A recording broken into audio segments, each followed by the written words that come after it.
बहुत सारे बच्चों की प्रॉब्लम्स आ रही हैं कि सर बिजनेस स्टडीज में कुछ इंपॉर्टेंट टॉपिक्स हमको बता दीजिए और बिजनेस स्टडीज में बहुत सी चीजें हमें याद नहीं हो रही है, किस तरीके से हम उसको याद करें। तो इस वीडियो में मैं आपके लिए लेके आया हूँ बिजनेस स्टडीज चैप्टर नंबर 1 से लेके चैप्टर नंबर 12 तक सभी तरह के आपके लिए सॉल्यूशंस, जिसमें मैं आपको बताऊंगा कि कौन कौन से टॉपिक्स आपको चैप्टर वाइज पढ़ने हैं और कौन कौन से टॉपिक्स आपके प्रैक्टिकल और थ्योरी दोनों में आपकी हेल्प करेंगे, जो 2025 के प्रैक्टिकल और एग्जाम्स में आपको देखने को मिल सकते हैं। Hello, my name is Anant and welcome back the economics hub. तो आइए बिना टाइम वेस्ट करे स्टार्ट करते हैं चैप्टर नंबर 1 से लेके 12 तक बिजनेस स्टडीज, जिसका कोड है 054, जो आपको याद रखना है। चलिए स्टार्ट करते हैं चैप्टर नंबर 1 के साथ।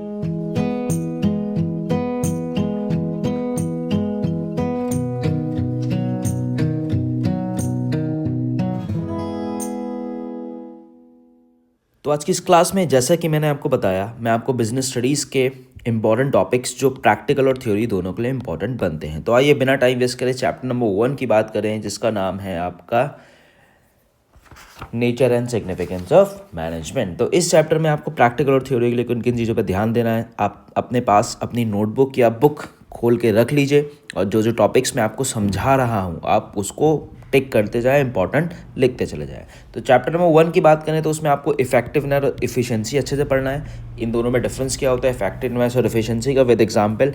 उसके बाद अगर आप चैप्टर 1 पे देखेंगे तो मैनेजमेंट के कुछ फीचर्स दे रखे हैं, कैरेक्टरिस्टिक दे रखे हैं, जिसके अंदर एक आपको फीचर दे रखा है मैनेजमेंट इज़ मल्टी डायमेंशनल, जिसके अंदर वर्क, पीपल और ऑपरेशन, ये आपको बहुत अच्छे से पढ़ना है। उसके बाद management is goal oriented process. बाकी भी फीचर्स आप एक बार पढ़ लीजिएगा, लेकिन इन दो फीचर्स पे आप बहुत अच्छे से ध्यान दीजिएगा, ठीक है।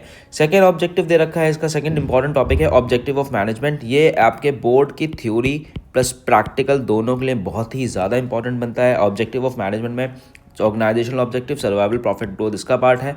उसके बाद सोशल ऑब्जेक्टिव और उसके बाद पर्सनल ऑब्जेक्टिव। उसके बाद अगर हम बात करें तो इसमें नेचर्स ऑफ मैनेजमेंट आपको पूछा है, साइंस, आर्ट और प्रोफेशन, इसकी कैरेक्टरिस्टिक बहुत इंपॉर्टेंट है और आपसे प्रैक्टिकल में पूछ लेगा और थ्योरी में पूछ सकता है 1 मार्क्स में कि जो नेचर ऑफ मैनेजमेंट है वो साइंस है, आर्ट है या प्रोफेशन है। तो आप बताएंगे जो नेचर ऑफ मैनेजमेंट है वो बोथ है, साइंस है और आर्ट है। प्रोफेशन के रास्ते पे अभी चल रहा है लेकिन प्रोफेशन अभी नहीं है। उसके बाद लेवल ऑफ मैनेजमेंट आप पढ़ लीजिएगा, top level, middle level, lower level, और हाँ, लोअर लेवल का ऑल्टरनेटिव नेम आप पढ़ लीजिएगा ऑपरेशनल लेवल,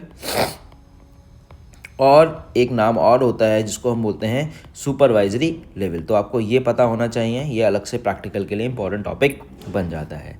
इसी चैप्टर में देखें तो एक कोऑर्डिनेशन आपको पॉइंट दे रखे हैं, कोऑर्डिनेशन का मीनिंग आपको पता होना चाहिए, कोऑर्डिनेशन का एसेंस आपको पता होना। एसेंस आप देखेंगे तो इस तरीके से आपको बीच में कोऑर्डिनेशन लिखा है, उसके बाद प्लानिंग, ऑर्गेनाइजिंग, स्टाफिंग, डायरेक्टिंग और कंट्रोलिंग। तो इन सारे फंक्शंस को जो कोऑर्डिनेशन है वो बांध के चलता है, इसलिए इसको essence of coordination, essence of management बोला जाता है। चैप्टर 1 में बस आपको इतना सा पढ़ना है। उसके बाद हम बात करें चैप्टर नंबर 2 की, तो चैप्टर नंबर 2 में आपको क्या पढ़ना है। चैप्टर नंबर 2 की बात करें तो चैप्टर नंबर 2 में आपको नेचर एंड नेचर्स फीचर्स में देखें तो उसके ये वाले सारे पॉइंट आप पढ़ लीजिएगा, universal, mainly behaviour, form by practice and experimentation और कंटिजेंट। इसके अलावा कुछ नहीं पढ़ना है। और 14 प्रिंसिपल्स तो भैया आपको सारे ही पढ़ने हैं। अगर आप मुझसे अब दिमाग में आएगा कि सर आप ये तो बता दीजिए 14 में से कौन से ज़्यादा इंपॉर्टेंट है, तो मैं तो आपको कहूँगा कि 14 के 14 ही इंपॉर्टेंट हैं और उसमें से आप कुछ ध्यान से पढ़ लीजिएगा, जैसे सेंट्रलाइजेशन और डिसेंट्रलाइजेशन पढ़ लीजिएगा, ठीक है। प्रिंसिपल ऑफ इक्विटी पढ़ लीजिएगा। उसके बाद आप स्केलर चेन पढ़ लीजिएगा, उसके अंदर एक गैंग प्लैंक बनता है वो पढ़ लीजिएगा, ये प्रैक्टिकल के लिए इंपॉर्टेंट बन जाता है, ठीक है। उसके बाद subordination of individual interest to general interest, ये सब पढ़ लीजिएगा। तो ये 14 में से ये वाले प्रिंसिपल्स पे ध्यान अच्छे से दीजिएगा, लेकिन पढ़ लीजिएगा आप सारे, ठीक है। नेक्स्ट की बात करें तो scientific management develop by W Taylor, जिसमें कुछ पॉइंट्स आपको दे रखे हैं, science not rule of thumb, harmony not discord, cooperation not individualism. तो आप ये 3 पॉइंट को अपने बुक्स में टिक कर लीजिए। उसके बाद है एक फंक्शनल फॉर्मनशिप, ये तो बहुत ही अच्छे से पढ़ना, ये प्रैक्टिकल और थ्योरी दोनों के लिए इंपॉर्टेंट बनता है, प्लीज़ इसको अच्छे से पढ़ लेगा।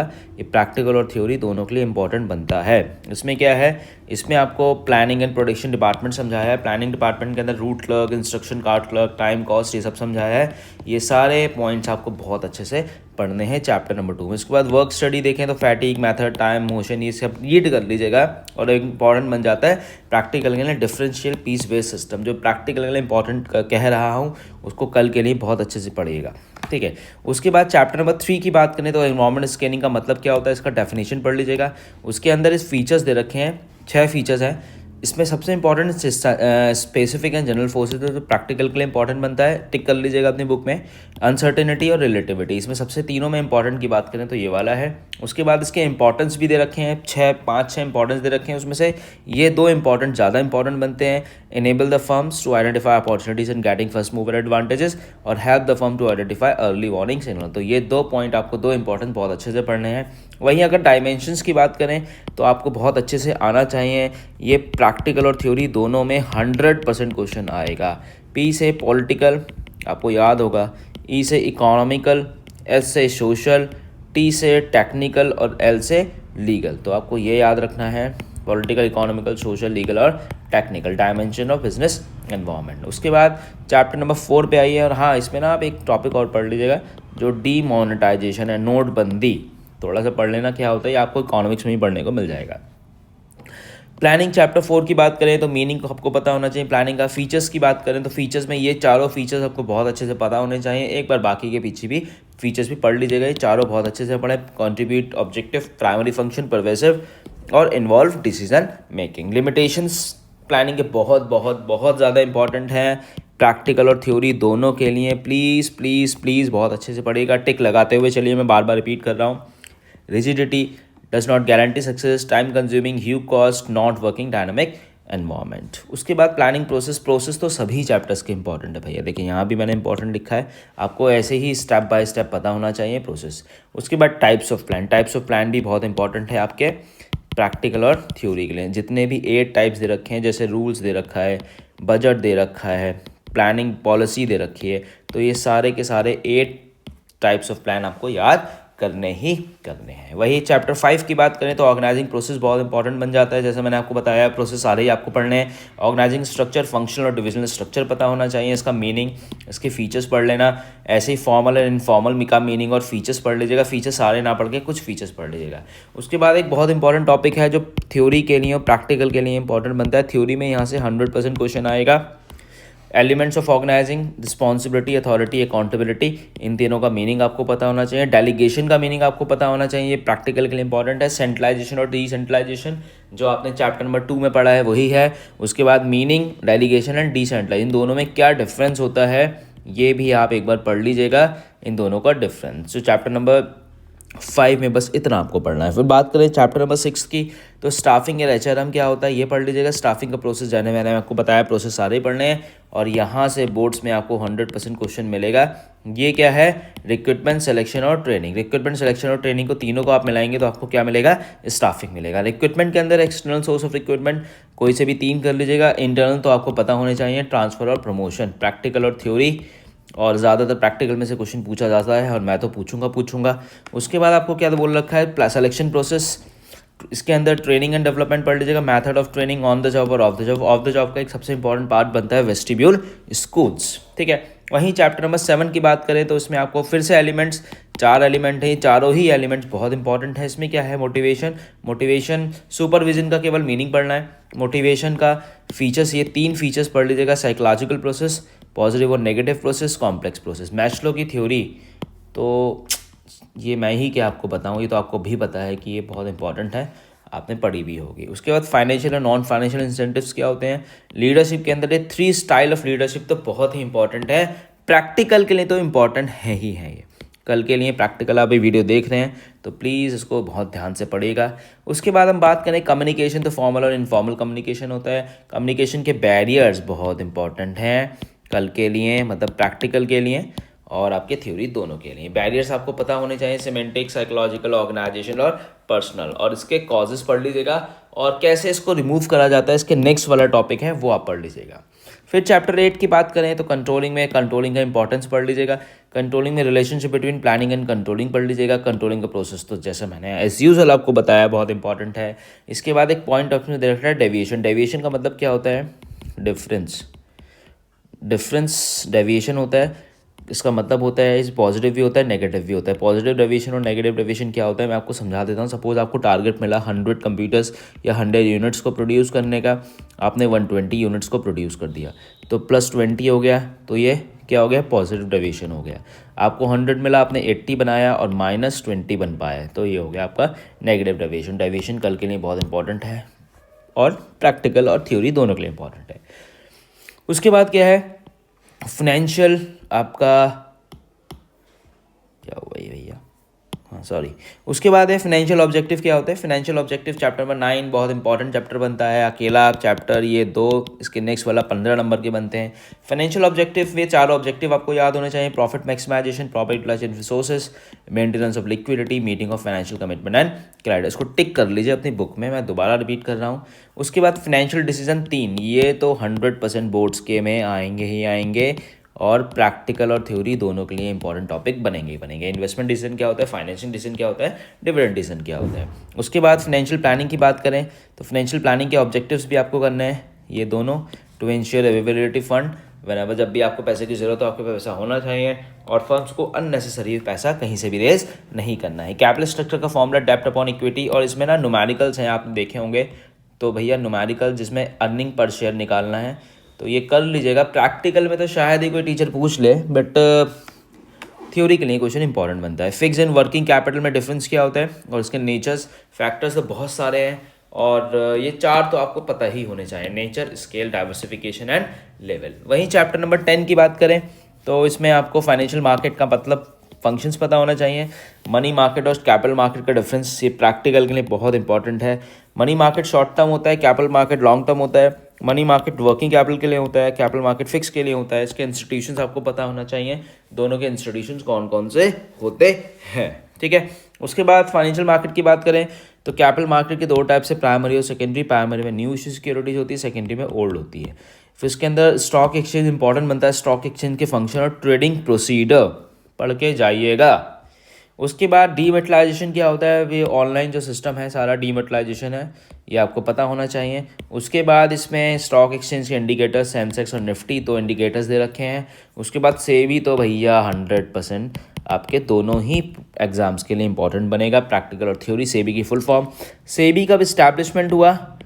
1988 में, और मुझे आप कमेंट करके बताइएगा 1990 में इसको पूरी तरह से कंट्रोल मिला, क्या है वो पूरा, ठीक है। आप मुझे कमेंट करके बताइएगा, मुझे पता लग जाएगा किस किस ने वीडियो देखी है, किस किस ने वीडियोस नहीं देखी है, ठीक है। उसके बाद क्या है, objectives, function of SEBI, protective, development और रेगुलेटरी, तो आपको समझ में आएगा। ये 3 फंक्शन तो बोर्ड में आएंगे ही आएंगे, प्लीज़ इसको अच्छे से पढ़ लीजिएगा। वहीं बात करें चैप्टर नंबर 11, जिससे आपने बहुत सारे बच्चों ने प्रोजेक्ट बनाया है, इसकी फ़िलासफ़ीज़ आपको पढ़नी है, जैसे फ़िलासफ़ीज़, प्रोडक्ट याद आ रहा है, सोशेंटियल, मार्केटिंग, ठीक है, तो ये फ़िलासफ़ीज़ आपको पढ़नी है। उसके बाद फ़िलासफ़ीज़ बहुत इंपॉर्टेंट है। फंक्शंस ऑफ मार्केटिंग तो आपको शायद 12 दे रखे हैं, ये 12 फंक्शन मैंने इसलिए आपको इंपॉर्टेंट नहीं बताए क्योंकि इसमें चारों में ये फंक्शंस ऑटोमेटिकली कवर हो जाएंगे। तो प्रोडक्ट की बात करें, प्राइस की बात करें, प्लेस की बात करें, प्रमोशन की बात करें, तो प्रोडक्ट आपको पता होना चाहिए। प्रोडक्ट के अंदर ब्रांड होता है, जो ब्रांड नेम होता है, ब्रांड मार्क होता है, ट्रेड मार्क होता है, इन सब में क्या डिफरेंस होता है। और जेनरिक नेम क्या होता है, जेनरिक नेम क्या होता है ये आपको पता होना चाहिए। जेनरिक नेम होता है जैसे मोबाइल फ़ोन, साबुन, टीवी, ये जेनरिक नेम है।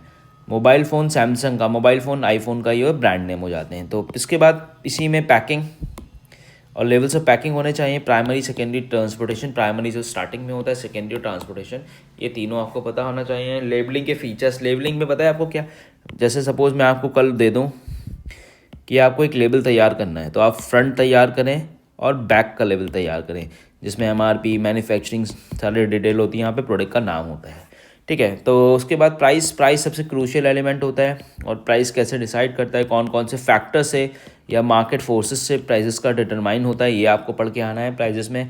और बस प्राइजेस में यही पढ़ना है, बहुत सारी चीज़ें आप देखेंगे प्राइजेस के अंदर। उसके बाद प्लेस की बात करें तो चैनल्स ऑफ डिस्ट्रीब्यूशन डायरेक्ट और इनडायरेक्ट। डायरेक्ट में 0 होता है, जिसमें मैन्युफैक्चर के बीच में कोई भी नहीं होता है कस्टमर के साथ। 1 में होता है रिटेलर, 2 में होता है होलसेलर रिटेलर, 3 में एजेंट होलसेलर और रिटेलर। तो 1 2 3 लेवल ऑफ चैनल। उसके बाद प्रमोशन में advertising, sales promotion, public relation और पर्सनल सेलिंग, ये चारों ही आपको प्रमोशन बहुत अच्छे से पढ़ने हैं, ठीक है। उसके बाद कंज्यूमर प्रोटेक्शन एक्ट की बात करें तो कंज्यूमर प्रोटेक्शन एक्ट की अगर हम बात करेंगे तो 2019 अब ईयर हो गया है, इसमें इंपॉर्टेंस दे रखे हैं कंज्यूमर प्रोटेक्शन के। कंज्यूमर प्रोटेक्शन एक्ट 1996 पहले हुआ करता था, तो 2019 में इसमें कंज्यूमर के और बिजनेसमैन दोनों के पॉइंट ऑफ व्यू से आपको बात करनी है। कंज्यूमर के राइट्स तो भैया बहुत इंपॉर्टेंट है, प्रैक्टिकल और थ्योरी दोनों के लिए।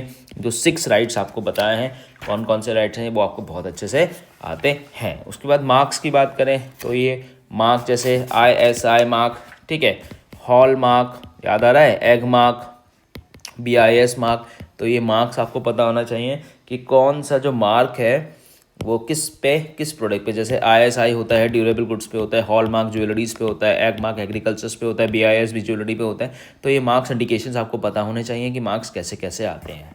और इसी चैप्टर में सबसे इंपॉर्टेंट चीज़ बनती है डिस्ट्रिक्ट, स्टेट और नेशनल। ये मैंने आपको कई बार क्लास में भी समझाया है और प्रैक्टिकल और थ्योरी में दोनों में ही इंपॉर्टेंट है। इसमें डिफरेंस आप क्या पढ़ेंगे, इसमें डिफरेंस पढ़ लीजिएगा, जैसे कितने लोग होते हैं, ठीक है, डिस्ट्रिक्ट में कितने लोग, सपोज 2 लोग होते हैं या 3 लोग होते हैं, जिसमें से एक वुमेन होनी बहुत कंपलसरी होती है, ठीक है। इसमें 1 करोड़ रुपए तक का वैल्यू है। और इसमें जो जज होता है वो कौन सा होता है, इसमें जज कौन सा होता है, इसमें जज कौन सा होता है। इसमें 1 से 10 करोड़ की वैल्यू आती है, 10 करोड़ से ऊपर की इसमें वैल्यू आती है।